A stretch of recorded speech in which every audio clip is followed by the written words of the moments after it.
You are tuning in to Access Live, a show about raising awareness, what's going on in the community, and to address the issues that impact youth and their families that have serious emotional and behavioral challenges.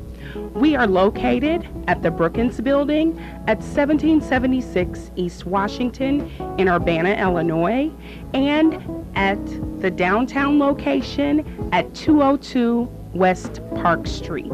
And we're back.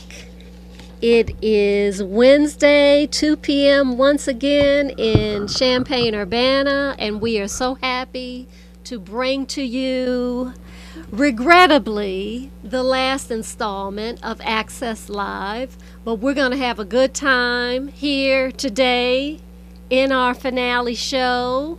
The weather's doing exactly what it's going to do, and we make the best of it, whether the sun is shining or not. That's why we make sure that it is always shining in our hearts. Because if anybody needs the sun shining in our hearts, it's folks like us, right?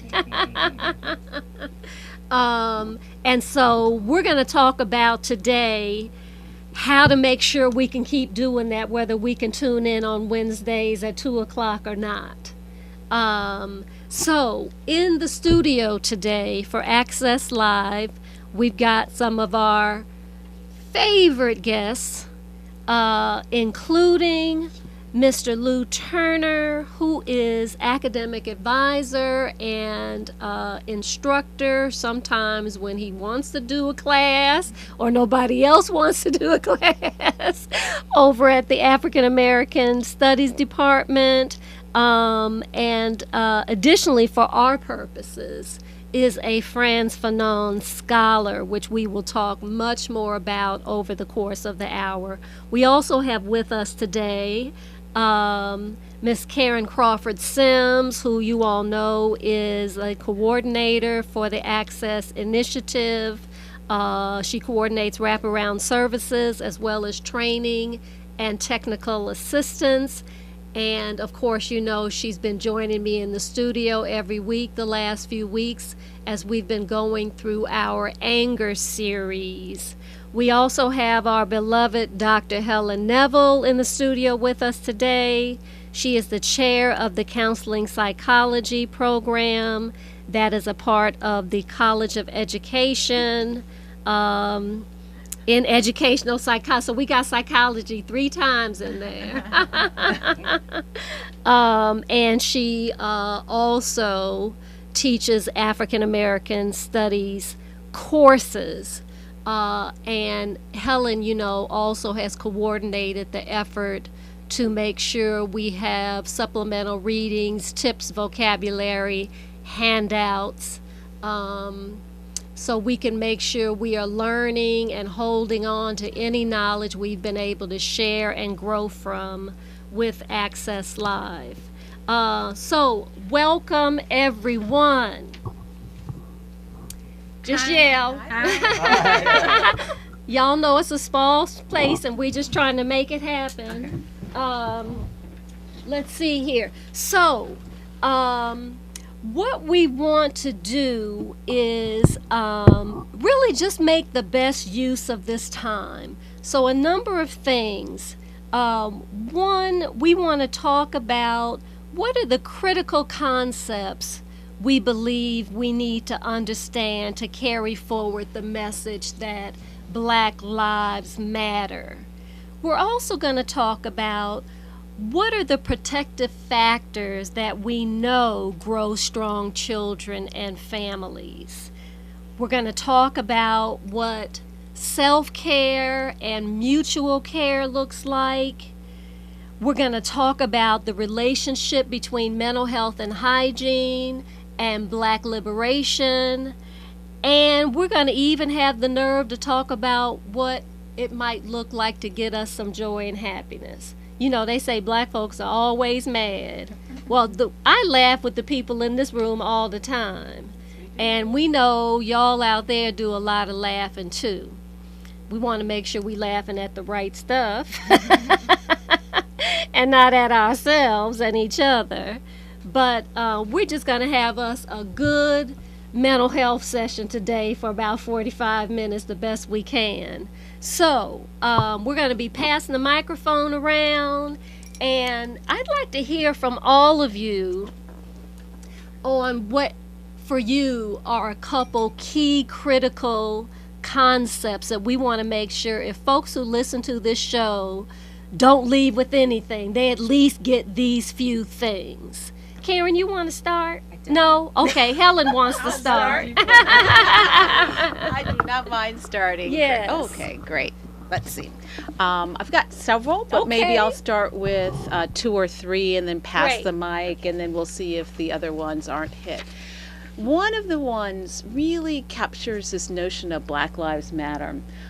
Earlier this year, Lou and I have an article that was published in the Journal of Black Psychology, and the article dealt with this issue about recognition and the concept of recognition, and really connecting that back to Fanon's writing on this construct. So the first critical concept that I wanted to talk about is this idea about asserting our humanity or / recognition, and I think that's really key.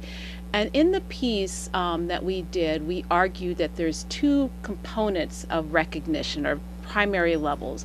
One level is this existential level, and this is this idea of how we get this global sense of self-worth, the idea that other people recognize our own, our humanity and our self-worth. And the other is a social group, and this is how self and others acknowledge our sense of worthiness based on our social group membership. And I think this whole notion of Black Lives Matter captures this idea of wanting us to assert our humanity, where we acknowledge our own sense of humanity, but we're also encouraging others to acknowledge that sense of humanity as well. This idea of recognition is deeper than that, because it involves how we see ourselves, how we see other people, how other people see us. It's kind of a reciprocal process. And so if we can stop there for a minute, the fascinating and of course heartbreaking thing is that this is something we even have to talk about. But because of the history of white supremacy and anti-Black racism, our very humanity is always in question and in doubt. And so a critical part of our mental health and healing and status in the world has to do with this very basic thing you're talking about. This Black lives actually matter, as simple as that sound, is incredibly profound. And the recognition of our humanity amongst ourselves as we struggle with our own internalized oppression, which I'd like you to speak to, as well as other people's perception of us. That is so foundational. I appreciate you starting there. Yeah, and I think one of the things that you say that is actually really critical, and I'm going to say something, but then I want Lou to chime in, since he's a Fanonian scholar and is a co-author on this. I'm sure you'll have lots to add to it. But the idea about what we do to ourselves, because we all live in this society which dehumanizes us on so many levels. We get the same messages. And so we've done some interviews with Black folks all around the world. Well, and here, Australia, South Africa, Bermuda, and some of these core themes keep coming up. And an aspect of this notion of recognition, I want other people to receive me the way I say, and these are people like me. And it's because of skin color, sometimes you don't get recognition, class position, other kinds of things. And so we need to be very mindful of that process. But at the same time, it's also really important to know that a lot of folks that we've interviewed, and I have to say that this is accurate, that people do get this recognition from the people that are like them. And so that provides them strength to dismiss some of these other nonsense that's going on. It's like your home base knows who you are. Exactly. Exactly. And beautiful. That's affirming. Okay, Brother Lou. You wanted to add something to that. So, Lou, if you could, we've used this term Fanon and Fanonian a few times, and I know I've had you on the show to talk about it before, but since this is our last chance, let's make sure people know who we're talking about and what we're talking about. Yeah, Frantz Fanon was a psychiatrist from the French-speaking island of Martinique in the Caribbean Ocean, who went to school in Paris and Lyon, who did his internship at the oldest mental health hospital in France called St. Albans, and learned from a revolutionary psychiatrist by the name, who was involved in the Spanish Civil War, by the name of Francois Pasquales, a kind of therapy that had to do with having a context for therapy being the community. It's called sociotherapy. And when Fanon goes to Algeria, since Algeria was a French colony at the time in 1953, in North Africa, he attempts to practice this kind of therapy in one of the largest psychiatric hospitals in Africa at the time. And it fails.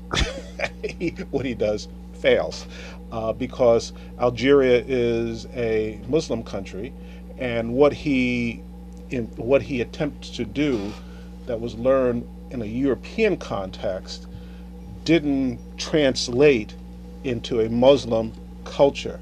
Thus the concept that we have today from Fanon, though he didn't call it that, cultural competency in psychiatric therapy and counseling.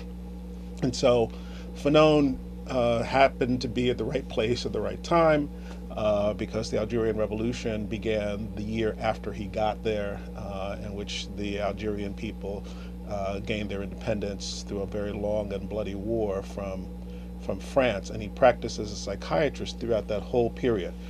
Before he got to Algeria, he wrote a book, then as a student actually, famous book called Black Skin, White Mass. You all have heard of that before, right? Black Skin, White Mass. Which I consider one of the foundations of black psychology, modern black psychology. His second book, which was published, Black Skin, White Mass, is published in 1952.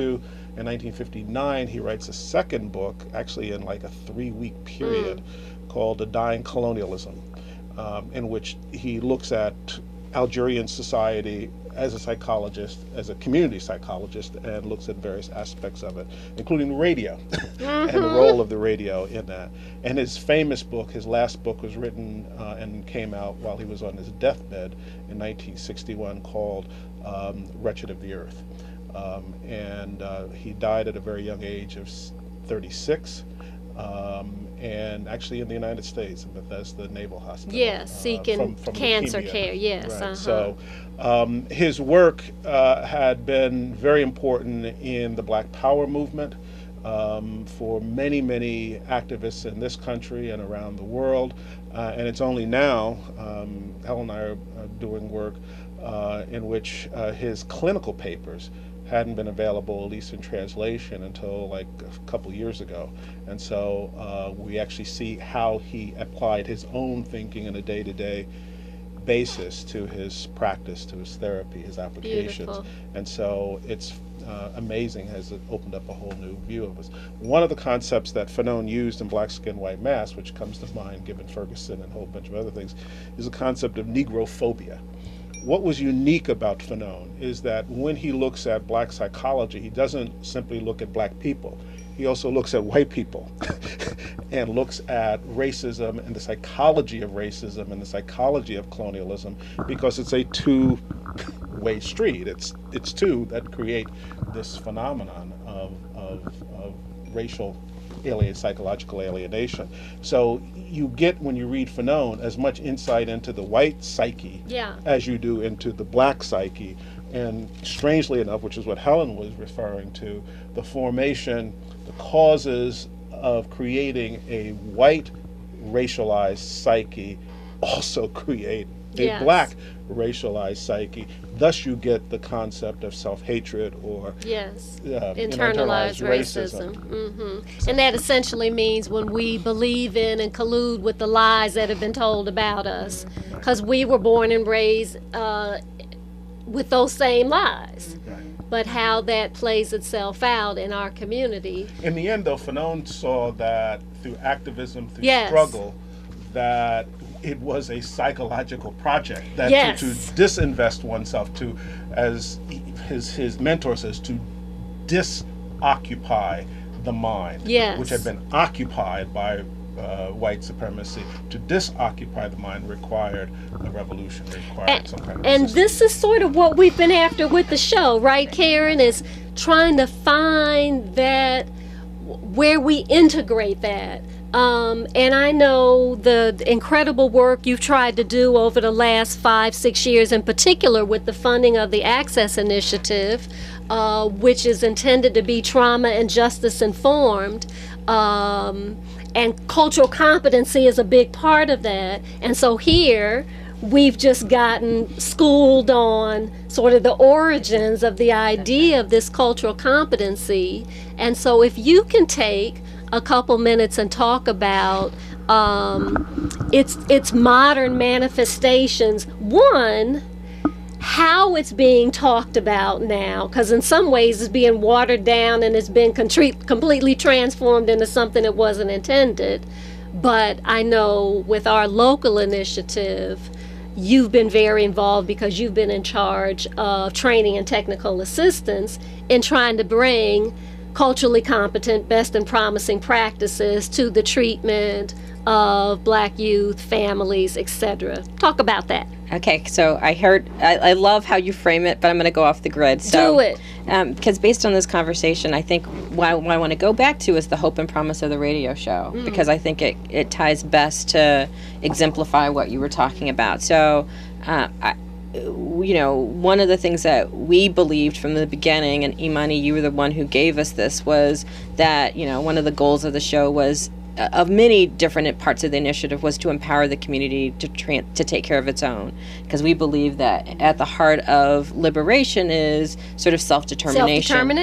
And so one of the things that you started the conversation off was, what was the hope, right? Like, as we come to the end, it was to realize that all voices matter, right? And to realize that that learning is powerful, and that the inclusion of all the different people who called in, who see themselves different and imagine themselves different, or have a different vision of the world, because they've got sparked, or they see themselves reflected in different ways. That was the promise of the show, right? Mm-hmm.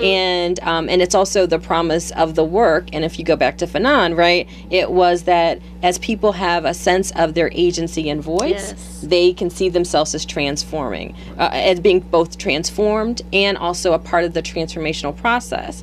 And that's healing, right? Is that when you get a chance to see yourself as not just victim, but also victor, right? And so the both and the dualities and the things that we've talked about have been really framing the lens broadly. And so that's what I've loved about this process. But I'm also hoping that the takeaway is that people realize how valuable it is to have places and spaces that stimulate them, that intrigue them, that motivate them, that have them see an issue that happens in the media, but then have it dig deeper, and then realize, like, again, what can they do about it so that they don't see these issues and feel powerless, but also realize that they have potential to change, and that they can get involved, and that they can see it differently and approach it differently. Or even last week when we did sort of the mock therapy, and we were talking about different approaches to therapy, to realize that healing can happen in a lot of different ways that don't look like traditional sit down and talk in therapy, but these are places and spaces, right? Holding a protest sign. Yeah, that's right. Or having a really great conversation, or reading a great book, or seeing yourself again, having that face-to-face intellectual conversation where you go, oh, I didn't see it that way, or oh, this is what I bring to the environment, or oh, when I'm listening to the show and I realize, like, oh my gosh, I'm feeling something that's connected to work that's 50, 60 years old, and you don't even know that. Exciting. That's exciting. And you know what comes to me, Karen, right when you were saying this, is this thing the old people talk about and have sung about, is wanting to lay down our burden down by the riverside. Right. And how have we been able to help people feel unburdened? I think we want to try to capture as much as possible in this show, is this unburdening of the Black psyche, to free it for our individual and collective liberation. So on that, y'all, see, it's warming up. So we're going to have to take a quick break. We hope you'll give us a call when we come back. Don't go anywhere. We'll be right back. Access Live can be heard every Wednesday afternoon from 2 to 3 p.m. on WBCP 1580 AM in Champaign-Urbana. You can learn more about the Access Initiative by visiting their website at www.access-initiative2.org. Thank you for staying with us. You're listening to Access Live, a community education and engagement initiative of the Access Initiative. If you're just tuning in, we want to inform you that this is our finale show. We've been telling you that the Access Initiative is wrapping up and programs are being phased out. And for our radio show, December is it for us. So we're trying to pack it all in any way we can. We've got in the studio with us today Brother Lou Turner, Dr. Helen Neville, who are both at the university in the Department of African American Studies, and also with Helen is the head of counseling psychology program, which is inside of educational psychology, which is inside of the College of Education. And of course, we have my partner in crime here, Miss Karen Crawford Sims, who is the coordinator for wraparound services, training, and technical assistance for the Access Initiative. We are talking today about what are some critical concepts we want to make sure we leave you with before we go, that help carry forward the very powerful message that Black Lives Matter. We're talking about what protective factors we should be aware of and make use of in the growth and development of our children and families. We're talking about what self-care and mutual care look like. We're talking about, or we're getting ready to talk about, what does it mean for us to understand what high standards are in the provision of mental health care and hold our local professional mental health community accountable for those high standards when it comes to their work with African American individuals, families, and the community at large. We are talking about the relationship between mental health and hygiene and Black liberation. And finally, dare we try to carve out joy and happiness in our lives as Black people. Welcome back, everyone in the room. Karen, you had the mic. I did, and it just occurred to me. So it just occurred to me I'd be remiss, because I want to just make sure that folks understand Access services are winding down, and there are components of Access, but Access as a body, as an entity, will still maintain a structure. And I think this conversation really lends itself well, because one of the things that will be in place as a part of the sustainability plan, we anticipate looks, that's a priority, is this ongoing commitment to cultural competency. Yeah. And so just know that work it will continue, and the focus on really the justice lens, and Tracy Parsons, who's been our project director, who's played a leader in the community of trying to look at that and serve on committees,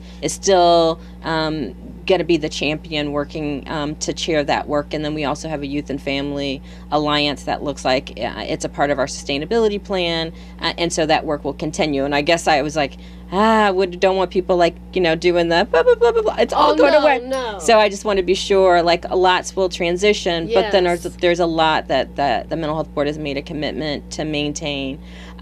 So it's just that pot of money is gone. Now we got to figure out what can we still do with local money we have to keep the idea alive and moving forward. Yeah. Yes. So the federal commitment is gone, but the local mental health board and local initiatives are still maintaining a commitment to a lot of the work. And so it's just less resources, which is how the funding was always designed. And so again, that's why it was so important from the beginning to today that Imani's gonna kill me, but that the community really think about what is important, and perhaps, if there are things that they've seen with access that they value, now is the time that maybe we go back and think about how other people support initiatives that maybe were subsidized, because that was always the point of the funding, is to provide stimulus. It was never meant to provide the whole cover. And so to think about, wow, I had a taste of X and I'd like to invest in Y. Yeah. And so I really want people to think about that really meaningfully, because I know that there are things that people have identified as important, like these kind of conversations, like these opportunities, and I would like people to think about how they continue to support that. So now I'm gonna get off the mic. All right, and because I think where we were, first of all, I love these off the air conversations. I know. So Dr. Turner was starting a story that, of course, I was super interested in. So I want to figure out, because I feel like that's going to segue us back to the broader conversation. So I'm going to pass the mic back to Lou. Quick, it's a story, and pass it off to Helen. Brother Sundiata Chajua, who's been on the show many times, Professor of History and African American Studies, and critically looking at Manning Marable's book on Malcolm X from, I guess, earlier this year, pointed out that there is a passage in the book about Malcolm's sister, and she was institutionalized, and she had been very important to Malcolm's development in life. She had been institutionalized near the time of his death, as had Malcolm's mother previously, as people may know. And there was a point in Marable's book where he cites a psychiatric evaluation of the sister by a white psychiatrist who described her as sociopathic because of her anger issues, which is what you guys have been talking about, her anger issues. But his other notes said otherwise, she's very amiable, very cordial, and whatnot. But if you brought up issues about race and politics in the country, she kind of essentially, in our parlance, went off. That reminds me of drapetomania. Can you say what that is? Yeah. It wasn't black people are inherently lazy or something. No, that's the one that says that black people who have the urge to run away from slavery. Slavery, right. It's a psychological Same disorder. Thing, it's a psychological disorder. I forget the other one was laziness. But the thing is that the point I would make, because you guys talk about cultural competency, I like spin a little bit, is psychological competency on the part of black folk, which is what this program has been about, I think. Not just in terms of white healthcare providers having cultural competency about black people, but black people having psychological competency about themselves and about others and whatnot. And the interesting thing is that in the context of the Black Power movement, what his sister was saying made all the sense in the world from a Fanonian point of view. As Fanon says, psychiatry is political and whatnot. And all of that is kind of understandable. A white psychiatrist in Massachusetts would draw that conclusion in the mid-1960s or something. Not unusual. What is unusual is that the author of the book, Manning Marable, fell for it. Really? Yeah. Did I not get that? I know. Yeah. I mean, the idea was that the acceptance of that diagnosis of the sister. Yeah. And again, unless you have this kind of, to me, a Fanonian psychological competency that would see her views within this context, you would accept the quote-unquote professional evaluation of a psychiatrist that this woman was sociopathic. That she was able to have and express that anger, to me, was a sign that she was holding on to whatever sanity she still had, that it was a manifestation that she actually saw things clearly. Because it would be a sign of mental illness if you weren't angry and upset about oppression, kind of, right? Helen? That's Speak to that, because you're a professor, you train, you're a researcher, and you train people who are going to be out in the world practicing. How do you help them understand?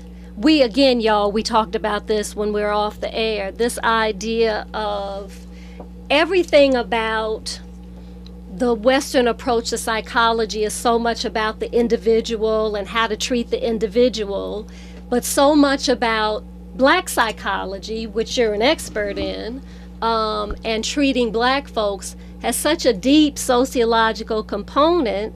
You can't actually be culturally competent unless you understand essentially that Malcolm X's sister wasn't crazy for being angry. Right. How is that a challenge for you in your work?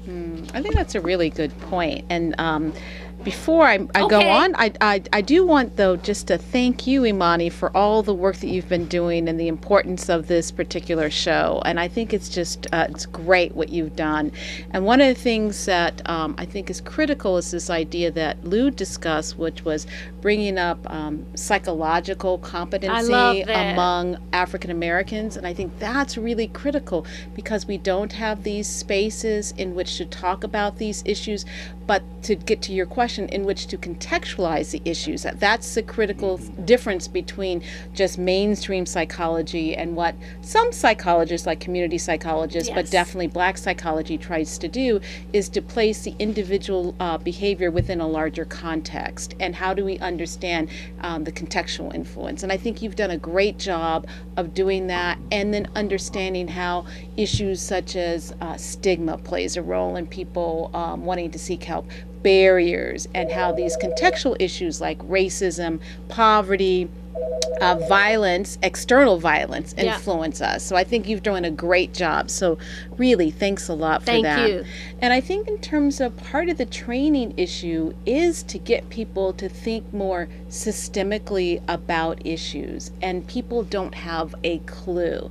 They have a very short-sighted view of things, and they want to just say, I only see the person in front of me and I'm just going to accept them for who they are, without understanding, if you were just talk about the simplest ways, we all have a history. And I would never just say, if I'm seeing Imani, I would just never say, start from yesterday, Imani, about stuff. I would want to know your history. And the history of folks has to do with not only individual history, but our collective histories that include strengths, but also issues with oppression, and how that shapes our overall lived experiences, which then shapes our psychological experiences.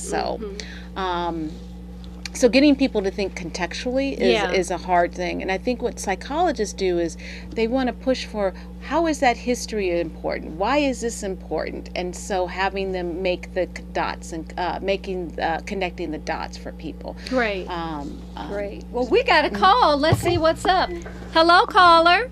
Well, good afternoon. Good afternoon, Miss Thing. Hey, I just wanted to call you and let you know I wasn't going to miss the opportunity to listen to the final show. It's so sad.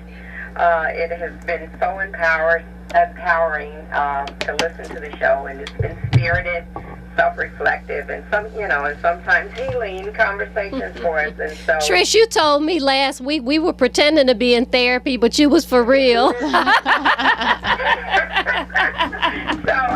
it's been a wonderful run this past year, and I just call on the community that we need to continue to support programming like this. And you sent out your email, it's so hard to say goodbye to yesterday. That's one of my favorite songs. It makes me cry every time. So it is really hard to say goodbye, but I just want to make a comment, Imani, that when I was listening to you and your guests, when you were talking about Black Lives Matter, and we know Black Lives Matter, I was thinking about Melissa Harris Perry. It was one of her episodes. It was back in August, where she was recounting the shooting deaths of so many of our unarmed Black men. When she did the roll call, by name, and as she was calling their names, their photographs were running. They were showing photographs of these Black men. And she ended up by reminding us that Dred Scott, he sued for his freedom, after he'd been living in a freed state for like 3 years. Yeah. And then I remember her saying that when it went before the Supreme Court, Chief Justice Roger Taney said that he had no right to sue because he was never intended to be an American. Right. Right. And then, and when they talked about the Declaration of Independence, it came up about all men being created equal. He says that, he was never included as a people in the framing of that declaration, and that a black man had no rights, which a white man was bound to respect. And this is the Supreme said that Court. like 3 times. Yeah. And it really got into me when she said a black man has no rights, which a white man was bound to respect. I don't know if that is embedded in the psychic of a white man, but I want to say that I want all the black folks to remember black lives do matter, and we need to just love each other, and we need to love ourselves, and we should always hold on to that, no matter what's in the mind of anyone Right. who doesn't look like us. We have to remember ourselves that we matter. We have to love one another. We have to love ourselves. And I just want to end on that note, Imani. I really, really do love that you put so much of yourself into the show, and we do love and appreciate the work that you've done and getting us the messages out. And Sister Karen, who has been your co-host for a number of times, we really do appreciate you. And I'm going to get off now and just say happy holidays to all of you. Thank you so very much. All right, take care now. Appreciate the work that you've done. It must have been the radio in the back. Oh, there's a delay or something, huh? Hey, that was Patricia Avery, who is the president of the local branch of the NAACP and also the executive director of the Champaign-Urbana Area Project. And I think we said this on the show before, the irony around Dred Scott is that Dred Scott is buried right there at Ferguson. Did we not say that here before? I didn't even know. Yes, that's the irony. Yeah. What do we say? History begs to be resolved. Yeah, because remember, that was his case, was a Missouri case. Yeah, Dred Scott is buried right there. Isn't that profound? Yeah. Y'all write that down. I'll learn something. Check. Yeah. There's something else we learned. So, let's go. Wow. Protective factors. We don't want to lose that. We've talked about that on the show before, and I know the two of you talk about that in your work a lot. What do we mean by protective factors, and how are they unique to Black kids and families? Both of you, Helen and Karen. Okay, so I'm trying to think about what's unique about them, because what we know helps heal is there's ways that we can add a cultural lens to it, but I actually think it's much more, it matters more for people of color, particularly African American people. And so, one of the reasons why we were trauma informed from the beginning, in part because of our whole relationship with Kiwan, hopefully people locate the Access story, particularly this part of Access was really connected to Kiwan's death, and we actually received information about our funding really connected to his death. And so when we started our planning, we thought a lot about who we wanted to be and the whole issue around trauma. So when we think about, hey, what helps heal people, there's some important things. One is not doing things in isolation. So being connected to a community is super important. It's always something that we value. It's something that's important for caregivers. It's something that young people get. And a community that reflects back positive images of itself is always important.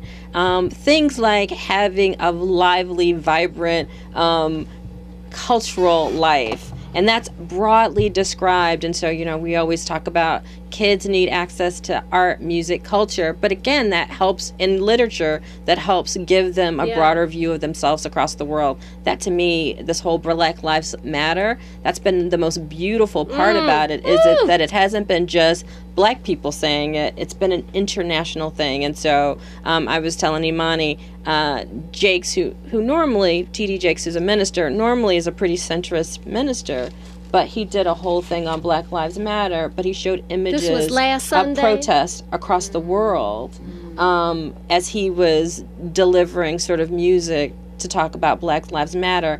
And it got you into a place because it's not just Black people saying it, but it's that broader narrative of people like in Australia and Europe and England and Africa saying Black American lives matter, or listening to people from South Africa talk about how our struggles are linked and how in some ways we're where they were post-apartheid, which is right, like feels like we're moving back to where they were. Phenomenal, and having them have discourse about that. So it's been some deep stuff. So protective factors. But what we mean by protective factors are what helps keep people safe and healthy from a mental perspective, from any onslaughts that may be after us. I'm getting a signal that we've got to take a break. So Helen, pull those thoughts together, because this is important. What protects us. So y'all hang with us. We'll be right back. Access Live can be heard every Wednesday afternoon from 2 to 3 p.m. on WBCP 1580 AM in Champaign-Urbana. You can learn more about the Access Initiative by visiting their website at www.access-initiative2.org. Hello everyone, we're back. This is Imani Bazzell, your host for Access Live, a community education and engagement initiative of the Access Initiative. This is our finale show. In our last few minutes, we just gonna see how much we can pack in there. And we wanted to make sure when we left the conversation for the break, we were talking about what were some important protective factors for maintaining our mental health and wellness amongst our children, as well as adults in families and community.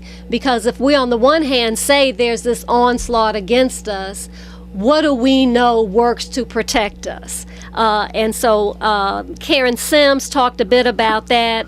Helen Neville is coming to the mic to say some more, and also wants to make a very important point about what strength really means. And when we're told Black women are strong, Black men are strong, we can't show vulnerability. We want to turn that on its head before the show is over. Helen, can you help us do that? Okay. And then we also, I think, have a call. But get that in, and then we'll take the call. Okay, well, hold on, caller. Okay, great. I think that the issue that you talked about was the protective factors, which I think is so important and a key aspect of Black psychology, because so much of psychology in general focuses on Black folks at risk for this, as and not acknowledging the strengths that we have. And I want to, before I get to this vulnerability piece, wanted to highlight some of the things that Karen said and to add to that quickly, because I know we're out of time.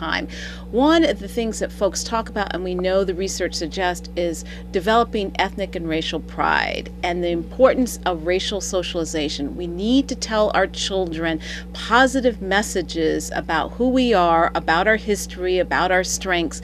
That actually is linked to better health outcomes, better educational outcomes for youth. But also this notion of pride and racial pride among ourselves as adults is linked to a whole range of health benefits. So that's an important protective factor. Another important protective factor that seems to be strongest in African American community is the reliance on spirituality, however that's defined. And we need to continue to incorporate that into our lives.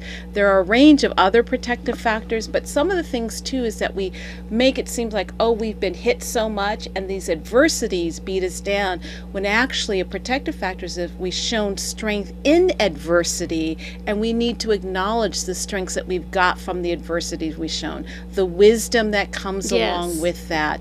The actual ability to be bicultural is an important kind of strength. So us to be able to read both nonverbal and verbal cues and how we can negotiate and move within a variety of environments. And then the last point, that the one that you talked about, was this issue about what does it mean to be strong and healthy. I think that's really critical. Some people talk about the importance of being strong and healthy is to communicate and show others who we truly are. And that is a really hard thing to do, because we are judged so frequently by folks who are like us and by the outside world. To take the strength to expose ourselves, to share with others what we're thinking and feeling and experiencing, and doing it in a way that even if we get rejection initially, that we seek out other people so that we can get support and affirmation. That is where growth happens, and that's also by doing that we can model for other people, our children, our friends, about a healthier way to move forward. Beautiful, beautiful. With that, hello, caller. Yeah, how you doing there? Hey there, how are you? What's on your mind? Hey, I hate to see this show end, but we diagnosing us, but we ain't diagnosing people that feel that they superior to others, and their skin color make them better, and we ain't dealing with the people that need to be diagnosed with racism. Oh, absolutely. Like, what is the psychological damage of white supremacy on white people?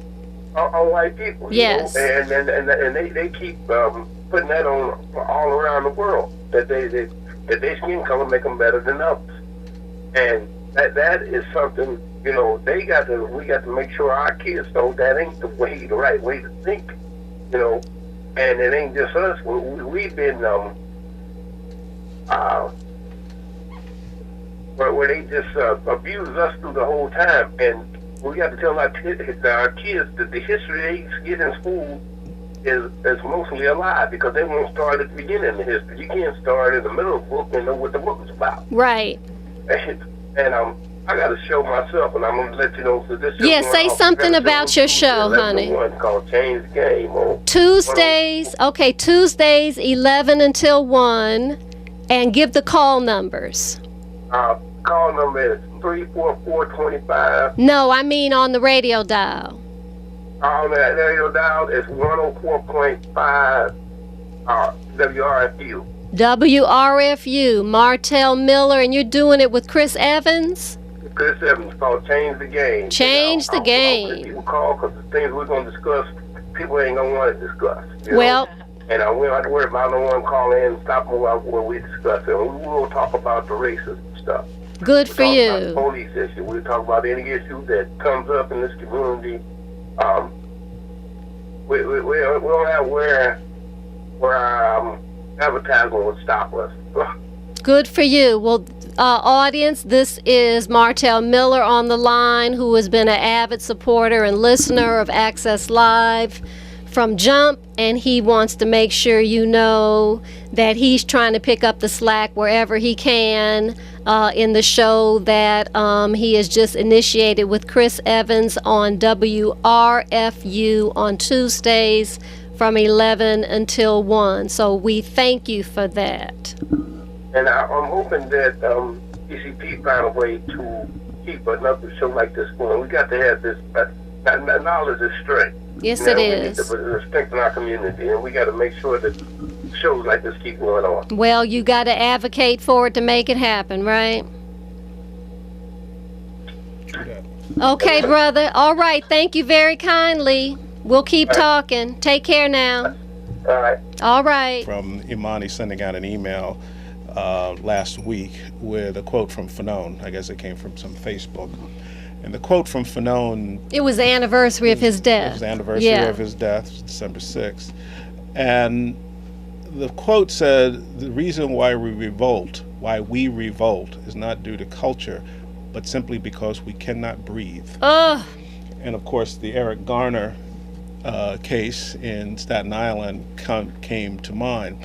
And I think an analogy or a metaphor for Black psychology is being breathless, not being able to breathe, and how do we find ways to to breathe, to exhale, to steal a line. And so I think it'd be very, very important to think about the two sides of that equation, why we revolt, why the anger, is simply because we cannot breathe. And I think Martel hit it right on the head. And Fanon is one of those few psychologists who really did go into the white psychology of racism, yes, and unpack it, because you can't understand Black psychology, quite frankly, right, without understanding that. Which you said at the top of the show. Right. And so it's one of the problems I always have with people who do a lot of research on stuff. They said, they focus on Black people. I said, that's fine.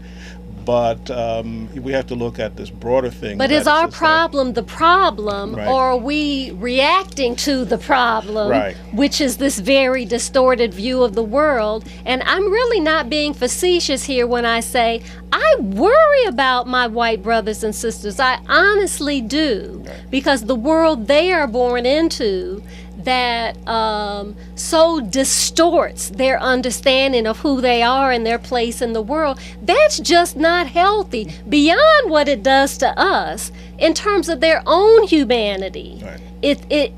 It's not dignified. Right. To be in the world in that way. And so it is important that people know that right here in Champaign-Urbana, there is a movement amongst who we would call white anti-racist allies to organize themselves to figure out what is our agenda as white allies of Black people and for racial justice, because we can't just keep hiding. In other words, we can't just keep hiding out with them, right? Because we don't like the craziness either. What does it mean for us to turn around and look at our own families and communities and send a message that may be able to be heard by us in ways that it could not be heard by them? What is the role and responsibility of the white ally for racial justice? So I am proud of those friends and allies and want to encourage that work. It is a factor in all of our liberation. Karen, bring us home, honey.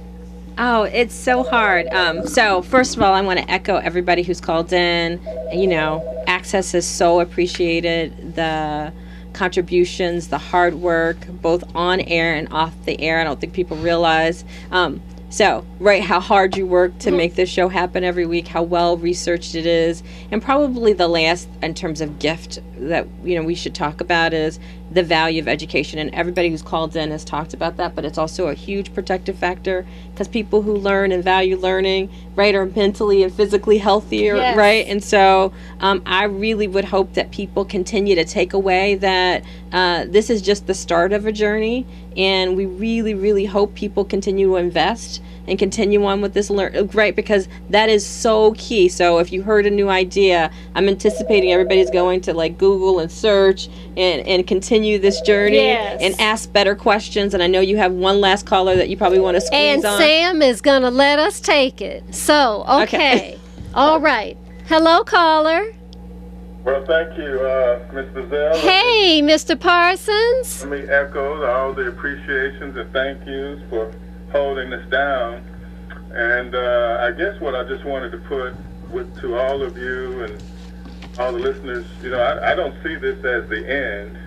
And I think Karen said it earlier best around, the Access Project and the funds we've had as stimulus, and using this as stimulus to build upon. So we obviously know having our voice, having a place to share our messages, sharing our information is critical to our community.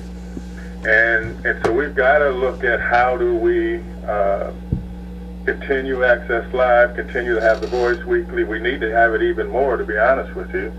And as all of these things through Access continue to go and continue to sustain itself, I see this as a critical part of that.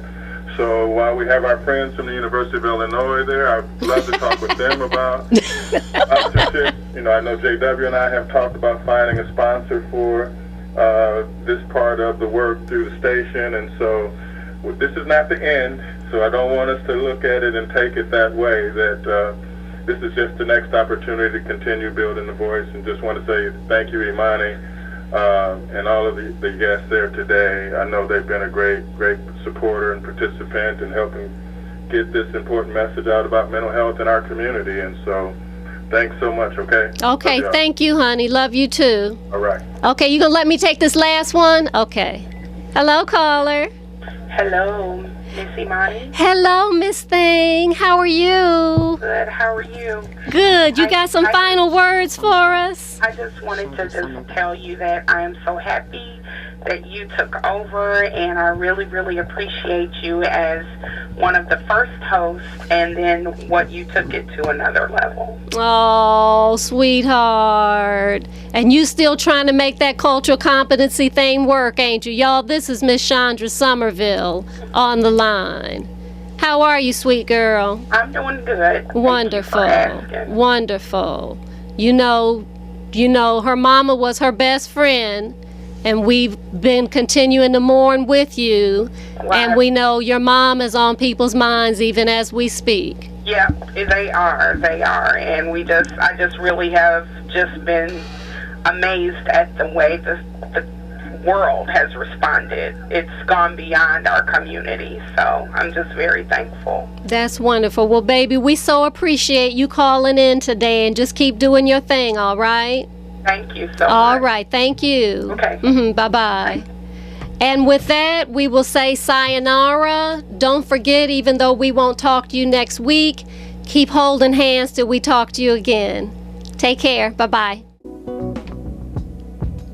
Thank you for listening to Access Live.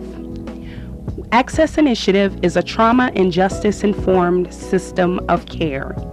We're glad that you joined us today. Please join us every Wednesday at 2:00 p.m. for Access Live. Thank you and be well.